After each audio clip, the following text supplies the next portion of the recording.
Hari kedua kampanye akbar pemilihan Kepala Daerah Kabupaten Aceh Tenggara tahun 2024 digelar. Pasangan calon bupati dan wakil bupati Pandi Sikel dan Khairul Abdi menyampaikan visi dan misi di hadapan partai politik dan masa pendukung.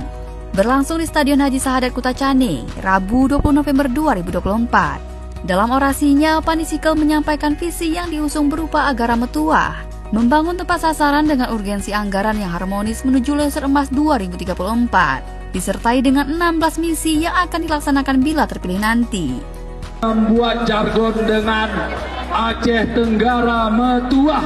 Metuah itu artinya berkah, sehingga nanti Tuhan memberkahi kita semua. Aceh Tenggara ini seluruh rakyatnya bisa sejahtera, jauh daripada mara bahaya. Amin.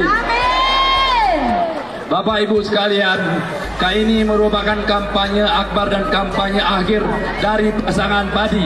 Saya harap kita bisa menyebarkan semua visi misi kepada seluruh masyarakat Aceh Tenggara dan katakan kepada masyarakat Aceh Tenggara bahwa Padi serius untuk menjadi Bupati Aceh Tenggara ke depannya. Hidup Padi! Bapak Ibu sekalian, pemilihan ini merupakan suatu hak yang ada di diri kita. Jangan percaya hari ini pasangan Padi dikatakan mencari suara buat orang lain. Kampanye akbar pasangan calon bupati dan wakil bupati nomor urut 3 turut dihadiri oleh pimpinan dan fungsionaris partai pendukung seperti Nurdian Salastra, serta dimeriahkan dengan kehadiran artis lokal dan ibu kota.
Tim Liputan Diskominfo Aceh Tenggara.